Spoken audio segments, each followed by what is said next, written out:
back at the University at Albany to wrap up the Outdoor Track and Field Championships with some relay action. First, it's the women's 4x800 relay, and we are underway at the shot of a gun. UMBC, the returning champions, also the 1 seed in this one, will be anchored by Kaya Nake. Should have a good 4x8 in front of us here. What are we looking for in the next couple minutes? You're looking at a lot of tired runners give everything they have left, pretty much. So there's a couple different types of runners that you'll see in this race. You'll see the studs that are going on their third or fourth event of the weekend that'll be doing everything they can at the end. And then you'll see the Zach Nelson types that, well, you didn't qualify for finals, so you're pretty fresh, and I guess you're somewhat decent, so we'll throw you out there too. 8:57 is the only time under 9 minutes this year in the conference. UMBC ran it, and they have most of the fresh legs. It's Bridget Redding as the first leg, Brianna Roberts the second, Rihanna Kimberby the third leg, and Kaya Nake the fourth. Nake, a champion already this afternoon, and we will keep an eye on her in the 4x8. We talked about how deep this race was in the 800 meter, and now it's everybody, as you said, giving it their all as the first 800 underway between these two. Yeah, the first one's a lot of times about position. Sometimes what I at least like to do is kind of disguise it and hide my worst runner first because they can just get out in the pack. These girls opened up in 65, 66, which really isn't that fast because there's so much jostling around for position that they oftentimes, the first leg is not doesn't end up having the fastest split, even if it is some of the better runners. The concern is if you try and put your worst runner first, is if they do get dropped, it creates too much work for the rest of your other athletes. But you still see this field very much together, as it looks like 7 or 8 teams there all packed in. Stony Brook, the only one trailing, 8 teams up front here. Check that, it is 7. Yeah, I don't think that, looks like there's one team. I don't think Hartford has a team in this relay. Hartford does not have a team in this relay. Go. Lane 1 was open. Yeah, first exchange through the first 800, and it looks like Vermont was the first one to pass it. Yeah, in 2:16, again, like I said, it's not really based on time. It's based on position. Decent opening up, and now it's all about finding your spot, and then what do you have for other athletes that can make moves around and keep your anchors in contention, or give them a lead if they have to be chased down by someone like Kaya Nake. Lauren Trumbull was the Vermont runner that was so highly looked at in the 800 meters. She is not running in the 4x8. Izzy Giesing, another one who was a stud all weekend. She just ran that first leg for UMass Lowell. Finished. She did not run that. She was in the, she may be listed there. She is listed I don't think there. I saw her. Yeah, she wasn't the athlete competing. A lot of the times the heat sheets that we get jostled around a lot because we'll see who's got anything left. You know, we have to wait and see how the day pans out. So, for example, right now I know that Lowell has Kaylee. Looks like Kaylee Richards is running a leg of the 4x8, and she's listed as their anchor. So they just jostle around and say who's going to go where based on how everyone feels. Gotcha. I imagine Giesing will be the anchor leg for Lowell. Giesing finished 5th in the 800 meter at 2:11.24, just edging out Hallie Ajianju of Hartford, another talented freshman in this bunch. But again, Hartford not competing in this as we are in the second leg, as the third leg steps out onto the track and we get ready for leg number 3 of the women's 4x800. The Binghamton team making a hard move on the outside. And I apologize, we're not going to know. Unless we know by recognizing, we won't know who's who based on our heat sheets. But a really strong move by the second runner for the Binghamton team there as she comes up on 150 to go after passing the UVM athlete with about 250.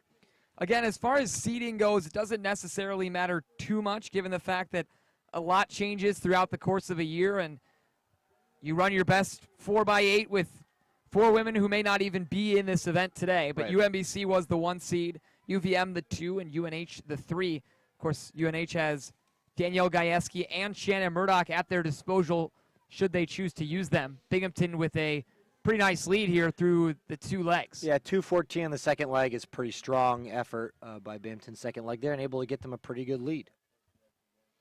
5 teams kind of packed up there around second place. Some athletes will be stuck having to try and move around the slower. The third leg is typically the one where the slowest runner is put. So it'll be interesting to see if the other girls in that group are able to move around and get themselves a chance to catch up to the Binghamton athlete. Mike Thompson said his Bearcats this year are one of the more low-key teams that he's coached, a very relaxed group, not really the in-your-face, hype-you-up, animated team, as the Bearcats have a lead, but it's shrinking as we speak. UMBC and Maine tracking down some points.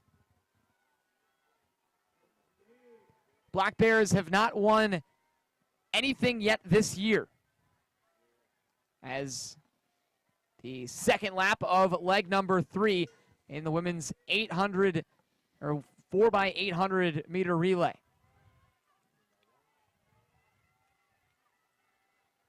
Yeah, that Maine athlete's really closing down the gap and running a strong leg. Going to give them a chance. Don't know what they'll have on the anchor relative to these other teams, these ladies that we've talked about. So they're probably going to need to open up a gap if they're going to hold off some of the top talent that we saw run earlier today. Maine did not have a finalist in the women's 800 meter. Stony Brook, UMBC, Albany, UMass Lowell, and New Hampshire all did. You're going to look at the best of the best. Nicole Murphy running a strong leg for UMass Lowell and is going to close this gap down, and she's getting closer to the Maine and Binghamton athletes.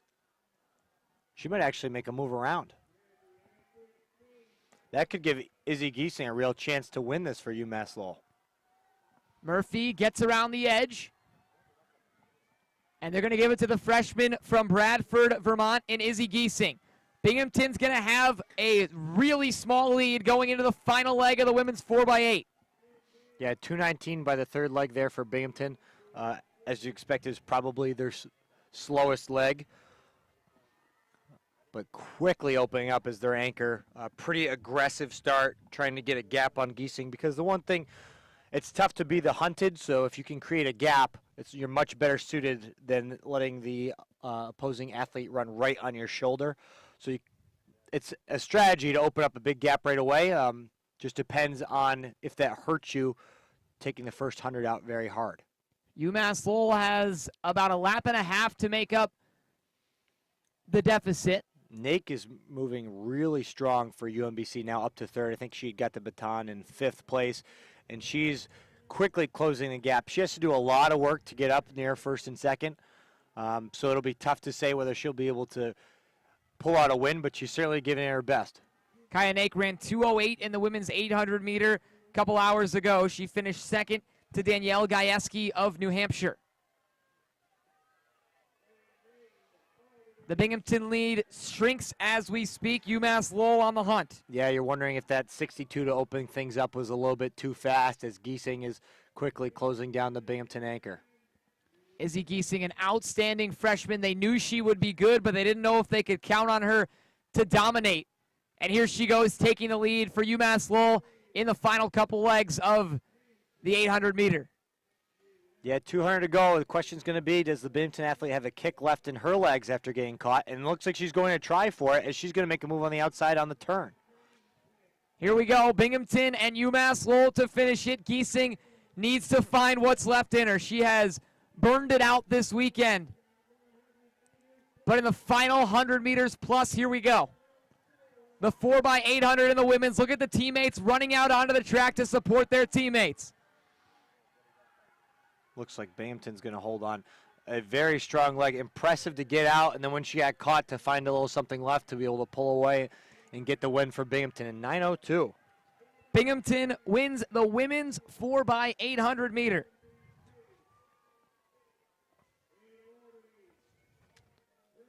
.212 on the anchor there for the Binghamton team. 9:02 final time. That is the first time ever that the Bearcats have won the 4x8 in the women's bracket. There you go. UMBC won it last year, New Hampshire the previous 2, but the Bearcats get their first ever going all the way back to 1989. So tip your cap to the Bearcats as the 4x800 meter relay goes to Binghamton's women.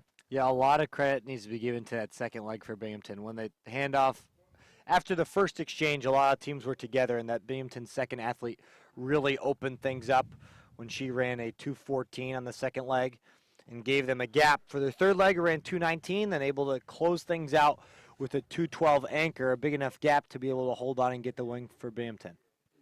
So now we will do the same thing with the men. The Bearcats take their photo as those four women make history as the first Binghamton Bearcats to ever win an America East title in the 4x800 relay, and you can just see how excited they are. Yeah, conference champions. That's no joke. Not many people get to say that they've done that. And it takes an army sometimes to make that happen, from coaches to the track, where you say it's an